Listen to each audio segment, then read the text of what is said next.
Hello and welcome to the Stratazine Podcast. I'm Corey Kerr. Joining me today are Jonah, Sabra, Ryan, Nathan, Sunny, and Genevieve. Our topic today is the psychology of social media interactions. We will dive deep into why we engage in certain areas of social media, be it comments, views, stories, posts, etc. Jonah researched how posting on social media affects the way that we think. Could you introduce us to what you discovered? Thank you, Corey. Every day, millions of posts fight for our attention, yet only a handful actually make us stop scrolling. So what differentiates between posts that grab our attention and posts that don't? Let's take a look at the video. The psychology behind social media posts. Attention is currency. According to researchers at Science Direct, social media is an attention war, where platforms are designed to capture and hold user focus for as long as possible. The hook. The first few seconds matter most. Studies on short-form content done by Springer shows viewers decide extremely quickly whether to continue watching. That's why creators focus heavily on hooks, thumbnails, and opening visuals. Curiosity and clickbait. Sage Journals says that curiosity keeps people watching. Psychology research shows clickbait works because it creates curiosity gaps and emotional reactions that make people want answers. Retention matters. As Springer says, platforms reward watch time. Modern algorithms care less about simple clicks and more about retention, meaning how long viewers actually stay engaged with a post. Why this matters. Understanding psychology helps creators make better posts. Successful social media posts aren't random. Creators who understand attention, curiosity, and viewer behavior are better at making content people actually want to watch and stay engaged with. For Stratazine, I'm Jonah.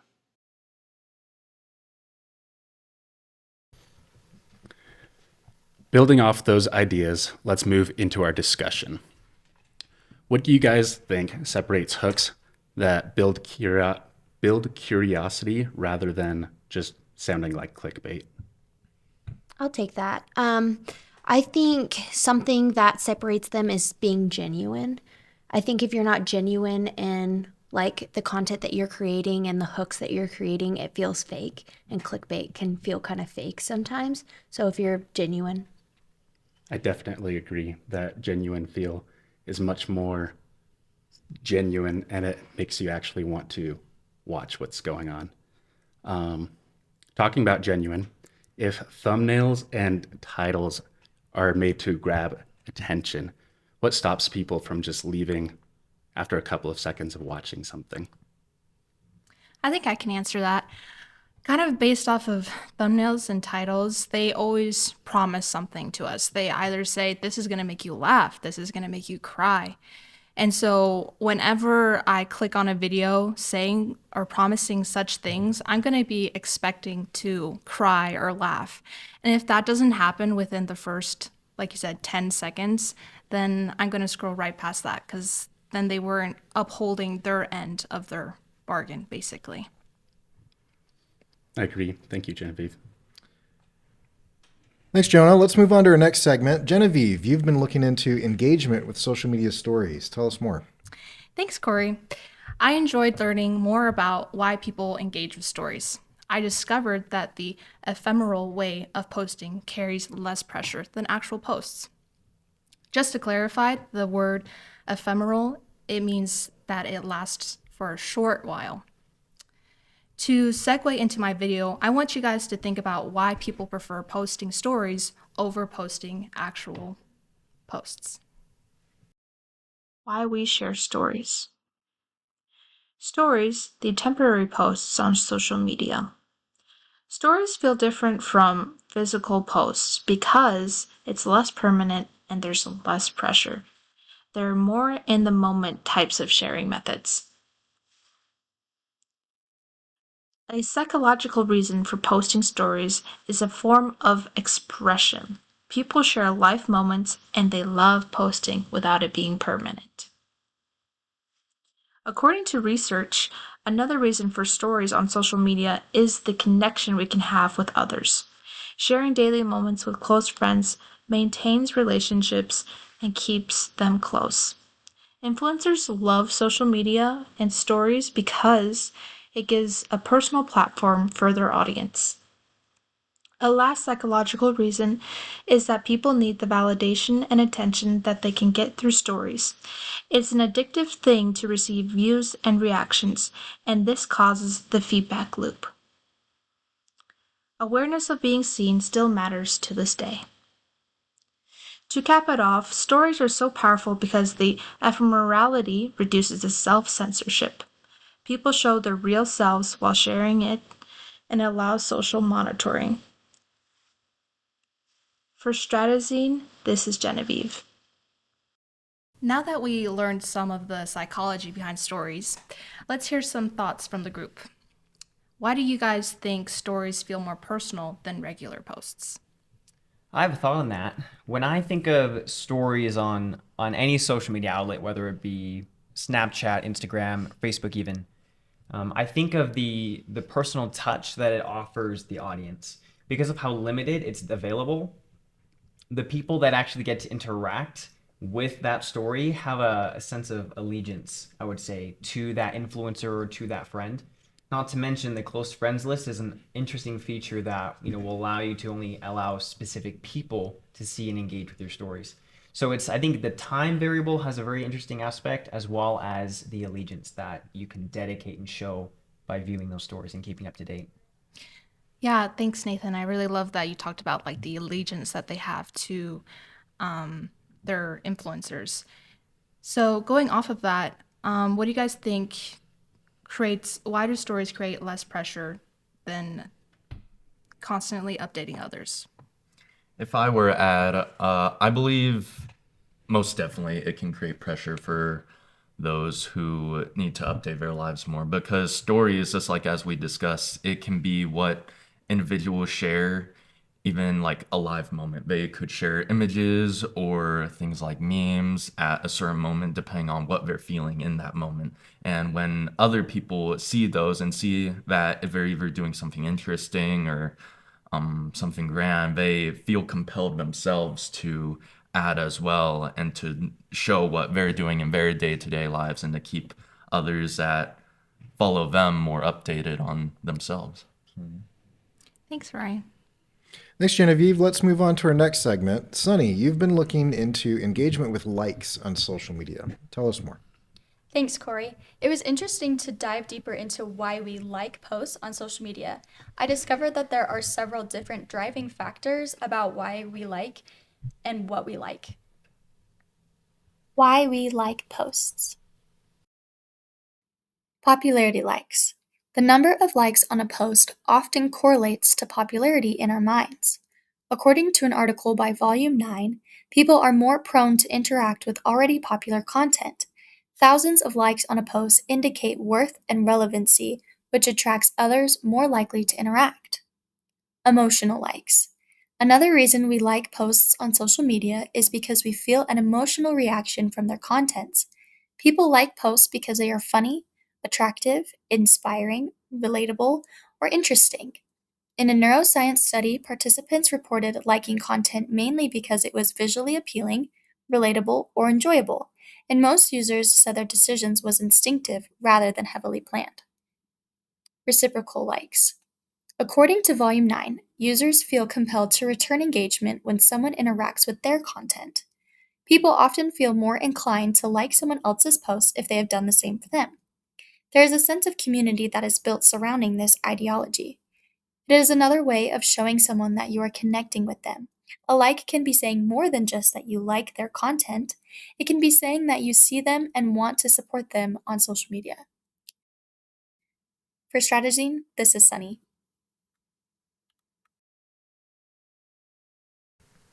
I have two questions that I want to open up to the group. My first one is, out of those three reasons of why we like posts, which do you use the most? I'd like to answer that. I would say I use emotion the most when I like posts. I have a hard time giving my likes to creators when I don't feel something for their content, whether it makes me happy, whether it makes me laugh, or it makes me sad. I don't feel it's appropriate to give them my attention for something that they didn't earn through my emotion. I think that's so interesting how we're all so different in that. My second question is very similar. What kinds of posts do you physically like the most? I'd like to answer that, Sunny. I like posts based off of mostly emotion because if it's going to make me laugh, I want to also support the creator of these posts. To kind of go off of that, sometimes I will not like a post because I don't want other people to see what I like, because sometimes it could be very controversial, and that kind of scares me. So if the post is okay, then I will actually like it, and I'm not scared of what people see that I like. I think we can all relate to that a little bit. Thank you for sharing. Thanks, Sunny. Let's move on to our next segment. Ryan, you've been looking into engagement of comments on social media. Tell us more. Thanks, Corey. It was very interesting researching why we're compelled to comment. No matter what platform we use, we usually all comment for the same reasons, and people often forget how important comments are to their recognition. And so that's what we want to discuss today. Tamara Benjamin of the Sendable organization defined comments on social media are public responses or replies users leave on posts and often start conversations between brands and followers. Whether someone's writing a thoughtful paragraph or dropping an emoji, there's a reason they're choosing to say what they say. The LinkedIn organization described two main reasons why, those being engagement and recognition seeking. Regarding engaging conversations, it allows us to participate in discussions, share our thoughts, and connect with others who share similar interests or viewpoints. And regarding seeking recognition, it states that by leaving thoughtful or witty comments, we can stand out and gain approval from our peers, boosting our social status. Now, why is understanding comments so important for your image? Overall, it boosts visibility as the more comments your posts receive, the more the algorithm pushes them, shapes our brand perception, and creates a two-way relationship. When followers comment and brands respond, it builds trust and connection between them. My final thought I want to leave off on is encouraging engagement. Acknowledging comments can make or break you. It builds relationships between a figure and their fans/consumers. Fostering engagement by responding to comments creates opportunities for interaction, thus solidifying your image in the minds of those who view your content. For Strazine, this is Ryan.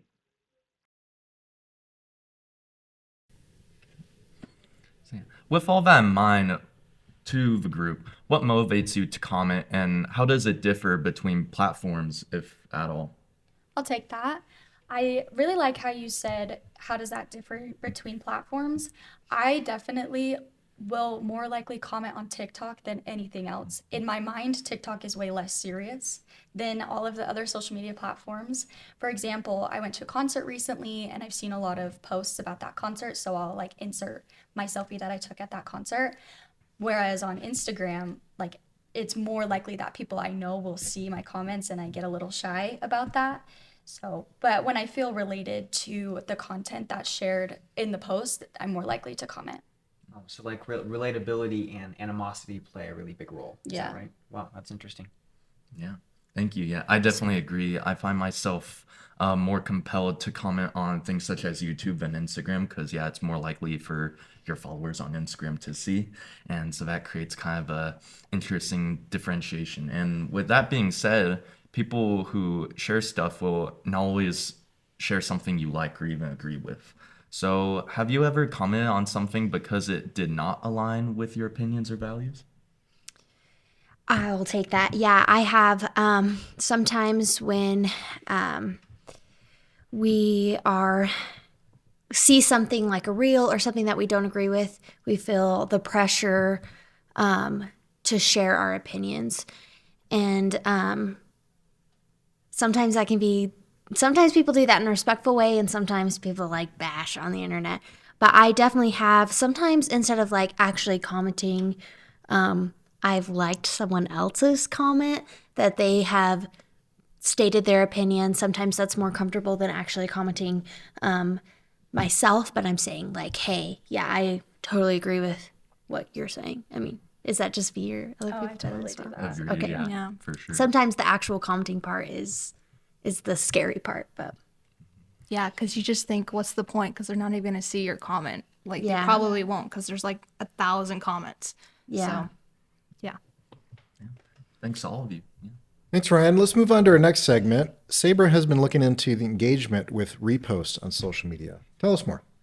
Thanks, Corey. It was really interesting to look into why people repost content, and let's get more into that.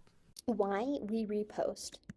According to Social Champs, a social media news website, reposting is sharing someone else's content with your followers. When you repost it, it appears on your account for your followers to see. This can be done with photos, videos, reels, and any other type of content.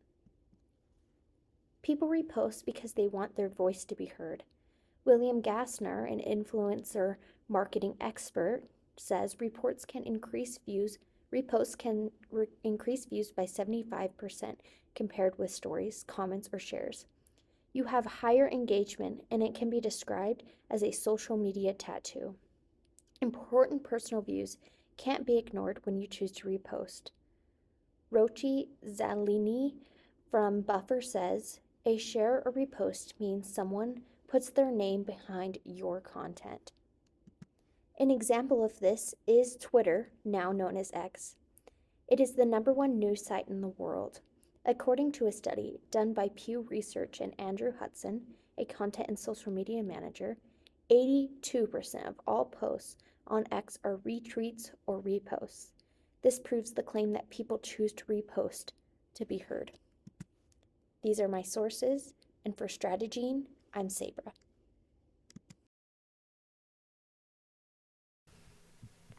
Awesome. I'd just like to open up a couple of questions to the group. First here, what makes you decide to repost something instead of just liking it? Sabra, when I think of reposting versus liking, I think my first thought is my own timeline and my own feed. The things that when someone were to click on my profile and look at my posts, my pictures, whatever I have, it's almost like a representation of me in my life, right? If I've never met someone before and they click on my profile and look at my reposts or my posts, that's the impression they get of me. And so when I choose to repost, I will choose things that will represent me, my hobbies, my interests, things that I align with. And so I think when I'm deciding to repost, I look for those things that really fit with my persona and my personality, I would say. Absolutely, yeah. Reposting is a lot more serious than like a comment or a like, because that repost actually goes on your page.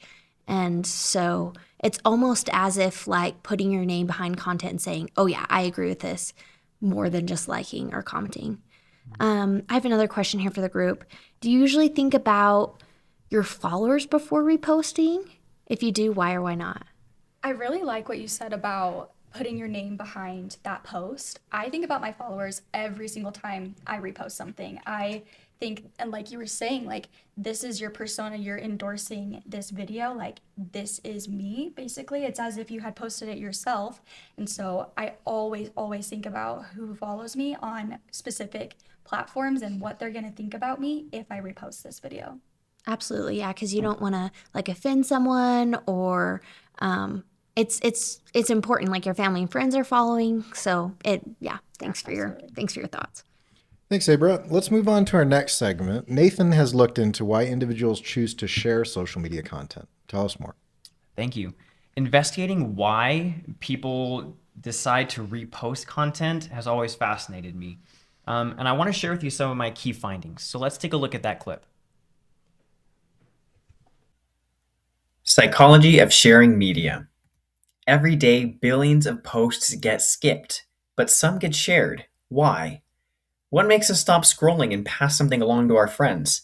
The answer lies in psychology. Researchers at the University of Pennsylvania studied over 3,000 people and found something surprising. Sharing actually activates the brain's reward centers. It feels good neurologically to pass something along. But we don't just share anything.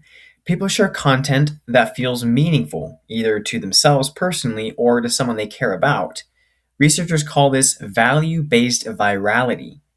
The New York Times surveyed 2,500 heavy social media users and identified 6 distinct sharer personalities. from the altruist who shares to help others to the boomerang who shares for reactions and validations. Not everyone shares for the same reason. Wharton marketing professor Jonah Berger, featured in the Harvard Business Review, found that the most shareable content does three things. It gives people social currency, making them look good. It triggers emotion and tells a story. Bringing it back to the 2014 Ice Bucket Challenge, we have a textbook example. Yale economists found its secret: exponential peer nominations, a 24-hour deadline creating urgency, and the feeling that sharing made you part of something bigger. The challenge raised over $220 million globally. So for businesses, the lesson is clear. The people don't share content, they share feelings, identity, and stories. Build those in, and sharing takes care of itself. For Stratazine, I'm Nathan.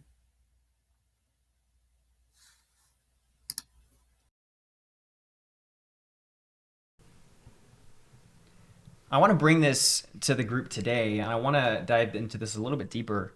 When you think of the last piece of content that you all shared on social media, what was it about that post that compelled you to pass it along to someone else?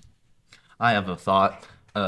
Pretty much daily, every day, I always just send funny reels or something comedic to my friends and my group chats. And I do this because we all kind of share a similar sense of humor. I always share reels or just anything I find on social media with people who I would have the same reaction to. Like, I know their sense of humor, I know what they like, I know what makes them sad. And so I share that because in a way I'm kind of trying to make a boomerang effect myself, where I kind of want that validation to see if I'm right, to see if it's actually funny or actually sad.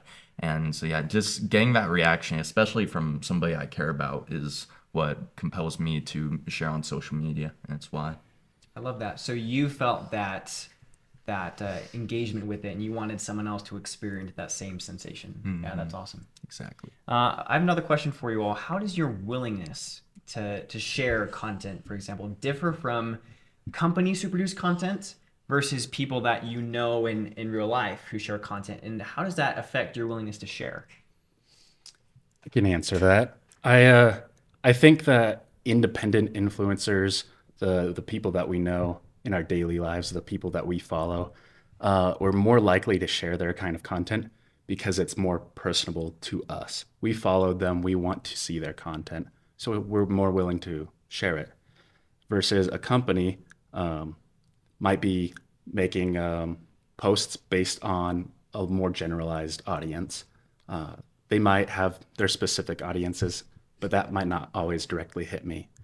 But the people that I follow will always be posting content that I want to see. And that's why I followed them. I love that. So that personal aspect really engages you as a viewer and consumer. That's great. If I could add on to that, I will share stuff from actual companies if they like offer something up in exchange. Like they'll give you a free donut, or they'll give you half off on some kind of product if you share this and like it and everything. So that's, in that aspect, I will then share something from a company if I get something in return. Yeah, like an exchange. Okay, so incentive or personal nature. I like that. Thank you for your thoughts. I really appreciate that. Thanks, Nathan. As our time together nears its end, we want to close with one last question. If there was one thing you wanted your viewers to remember from this discussion, what would it be? You know, maybe I'm speaking well for the group on this. I think that as a viewer, if you're considering your own content and the content that you want to put forth for your own followers, we would encourage you to remember that every aspect of the social media journey has a role. And the better you can understand how to tap into those roles and maximize your opportunity with each step, you'll find a lot more success in your own content media creation. So we encourage you to consider what step of what we shared today best aligns and fits with what you need for your own content creation. Great. Thanks for joining us for this edition of Stratazine. Make sure to check out additional podcasts about digital and social media on our YouTube channel.